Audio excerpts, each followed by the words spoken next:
ರಾಮ ಮಂದಿರ ವಿಚಾರದಲ್ಲಿ ರಾಜಕೀಯ ಜಟಾಪಟಿ ಶುರುವಾಗಿದೆ. ಜನವರಿ 22ರಂದು ಅಯೋಧ್ಯೆಯಲ್ಲಿ ರಾಮ ಮಂದಿರ ಲೋಕಾರ್ಪಣೆ ಹಿನ್ನೆಲೆಯಲ್ಲಿ ರಾಮ ಮಂದಿರ ವಿಚಾರಕ್ಕೆ ಸಂಬಂಧಪಟ್ಟಂತೆ ರಾಜಕೀಯ ಜಟಾಪಟಿ ಶುರುವಾಗಿದೆ. ಕಾಂಗ್ರೆಸ್ ಮತ್ತು ಬಿಜೆಪಿ ನಾಯಕರ ನಡುವೆ ರಾಜಕೀಯ ಕೆಸರಚಾಟ ಆರಂಭ ಆಗಿದೆ.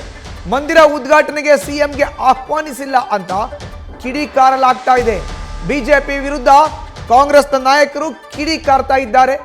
ನಮ್ಮ ರಾಜ್ಯದ ಮುಖ್ಯಮಂತ್ರಿ ಆಹ್ವಾನ ಇಲ್ಲ ಅಂತ ಕಾಂಗ್ರೆಸ್ಗೆ ಬಿಜೆಪಿ ನಾಯಕರಿಂದಲೂ ಕೂಡ ಕೌಂಟರ್ ಕೊಡಲಾಗ್ತಾ ಇದೆ.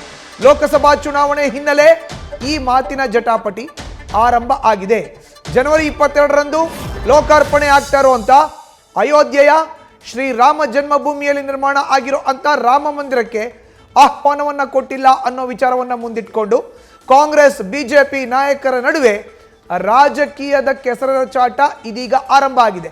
ಕಾಂಗ್ರೆಸ್ನ ನಾಯಕರು ಒಂದು ಹೇಳಿಕೆ ಕೊಟ್ರೆ ಇತ್ತ ಬಿಜೆಪಿ ನಾಯಕರು ಕೌಂಟರ್ ಕೊಡ್ತಾ ಇದ್ದಾರೆ. ಬಿಜೆಪಿ ನಾಯಕರು ಹೇಳಿಕೆ ಕೊಟ್ರೆ ಇತ್ತ ಕಾಂಗ್ರೆಸ್ ನಾಯಕರು ಅದಕ್ಕೆ ಪ್ರತಿ ಹೇಳಿಕೆಯನ್ನ ನೀಡ್ತಾ ಇದ್ದಾರೆ.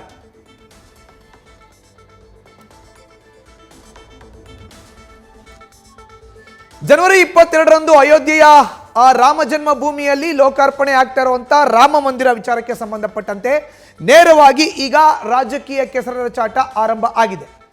ರಾಜ್ಯದ ಮುಖ್ಯಮಂತ್ರಿ ಸಿದ್ದರಾಮಯ್ಯನವ್ರಿಗೆ ಈ ತನಕ ಆಹ್ವಾನ ಬಂದಿಲ್ಲ, ಆಹ್ವಾನ ಕೊಟ್ಟಿಲ್ಲ ಅಂತ ಕಾಂಗ್ರೆಸ್ ನಾಯಕರು ಹೇಳ್ತಾ ಇದ್ರೆ ಅದಕ್ಕೆ ಕೌಂಟರ್ ಬಿಜೆಪಿಯ ನಾಯಕರು ಕೂಡ ಕೊಡ್ತಾ ಇದ್ದಾರೆ. ಖುದ್ದು ಕೇಂದ್ರ ಸಚಿವರಾಗಿರುವಂತ ನನಗೆ ಆಹ್ವಾನವನ್ನ ಕೊಟ್ಟಿಲ್ಲ ಅನ್ನೋ ಒಂದು ಮಾತನ್ನ ಕೇಂದ್ರ ಸಚಿವ ಪ್ರಹ್ಲಾದ್ ಜೋಶಿ ಅವರು ನೀಡಿದ್ದಾರೆ.